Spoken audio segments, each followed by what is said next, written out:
혹시 새벽에 다리에 쥐가 나서 깜짝 놀라 깨어본 적 있으신가요? 그 순간 숨이 멎을 것 같고 움직이기도 어렵죠. 그런데 만약 이 쥐가 단순한 근육 경련이 아니라 당신의 혈관이 보내는 마지막 경고라면 어떨까요?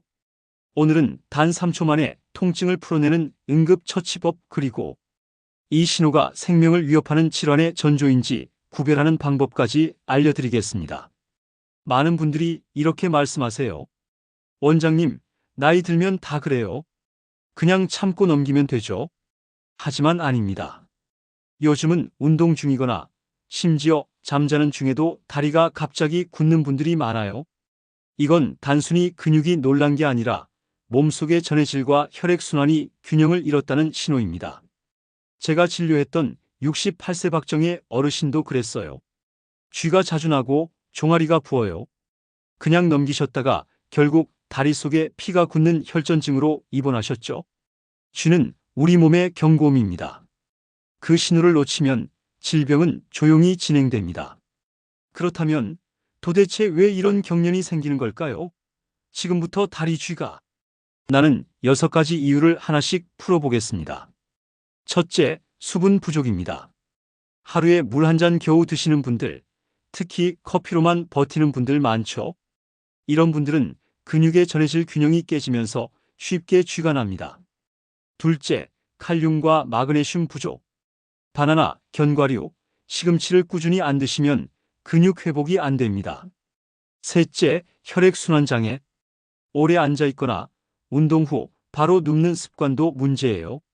넷째, 같은 자세로 오래 있기.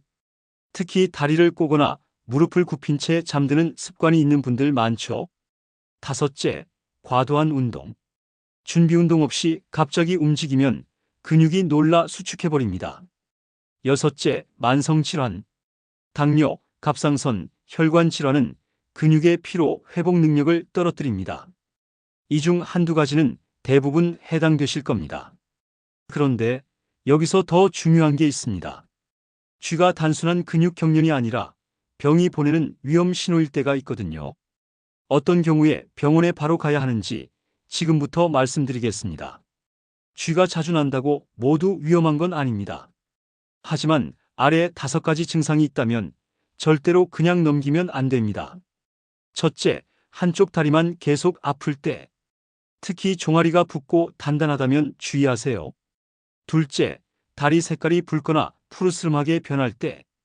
혈관이 막히고 있을 수 있습니다. 셋째, 움직일 때마다 찌릿한 통증.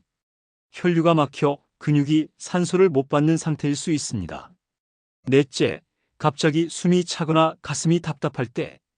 피가 폐로 가면 생명을 위협하는 폐색전증이 될 수 있습니다. 다섯째, 손발이 차고 저릴 때. 말초 혈관이 막혀 산소가 제대로 공급되지 않는 신호입니다. 이건 단순한 쥐가 아니라 깊은 정맥혈전증 DVT이라는 질환일 수 있습니다. 피가 굳어 혈관을 막고 심장이나 폐로 올라가면 돌이킬 수 없는 일이 됩니다. 그렇다면 이런 상황에서 어떻게 하면 즉시 통증을 멈출 수 있을까요? 지금부터 제가 직접 알려드리는 3초 응급처치법 함께 해보시죠. 쥐가 났을 때 응급실에서도 바로 쓰는 방법이 있습니다. 약도 도구도 필요 없습니다. 오직 손 하나면 됩니다. 첫째, 발끝을 몸쪽으로 강하게 당기세요. 종아리 근육이 즉시 이완되며 통증이 줄어듭니다. 둘째, 위집술 꼬집기법. 종아리 중앙, 단단한 근육 부분을 손가락 2개로 3초간 강하게 꼬집습니다. 근육에 연결된 신경 자극을 순간 차단해서 경련을 멈추는 원리입니다. 셋째, 허벅지를 두드리며 깊게 호흡하세요. 혈류가 돌아오면서 긴장이 풀립니다. 넷째, 찬 수건으로 식히고 따뜻한 수건으로 마무리. 냉온 교대로 근육을 풀어줍니다. 다섯째, 벽에 손을 짚고 다리를 천천히 펴기. 체중 분산으로 근육 압박이 풀립니다. 여섯째, 전해질 보충. 마그네슘이나 이온 음료 반 컵이면 충분합니다. 꼬집기 3초, 회복 3분, 안정 30분. 23, 3, 30 원칙을 기억하세요. 응급처치를 알았으니 이제는 다시 생기지 않게 막아야겠죠. 지금부터 매일 실천할 수 있는 쥐 예방 습관 8가지 알려드리겠습니다. 하나, 하루 1.5에서 2리터 물 마시기. 물은 최고의 혈액순환제입니다. 둘, 자기 전 5분 스트레칭. 발끝 당기기, 종아리 늘리기, 허벅지 풀기. 셋, 마그네슘 많은 음식. 바나나, 견과류, 시금치 꼭 챙기세요. 넷, 술과 카페인 줄이기. 수분을 빼앗고 전해질 균형을 깨뜨립니다. 다섯, 오래 앉아있지 않기. 1시간에 한 번은 일어나 다리 풀기. 여섯, 압박 스타킹 착용. 혈전 예방에 큰 도움이 됩니다. 일곱, 약 임해 중단 금지. 특히 혈압약, 이뇨제는 반드시 의사와 상의. 여덟, 주 3회 이상 30분 걷기. 이보다 좋은 혈관 운동은 없습니다. 이 8가지만 실천해도 쥐가 나는 빈도는 절반 이하로 줄어듭니다. 이제 통증은 잡았습니다. 그런데 왜 저는 작은 통증 이야기를 이렇게 강조할까요? 그 이유를 마지막으로 전해드리겠습니다. 70세 어르신 한 분이 계셨어요. 쥐가 나서 밤마다 깬다 하셨죠? 검사해보니 다리 혈관에 작은 혈전이 있었습니다. 다행히 빨리 발견해서 치료했고 지금은 매일 새벽마다 스트레칭으로 건강을 지키고 계십니다. 그분이 제 손을 잡고 하셨던 말 아직도 기억납니다. 원장님, 제 다리가 이렇게 가벼운 건 처음이에요. 작은 통증은 몸의 언어입니다.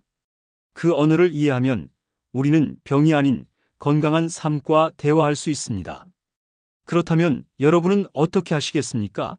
마지막으로 오늘의 핵심을 정리하면서 함께 실천 약속을 만들어 봅시다. 여러분은 다리에 쥐가 났을 때 어떻게 하셨나요?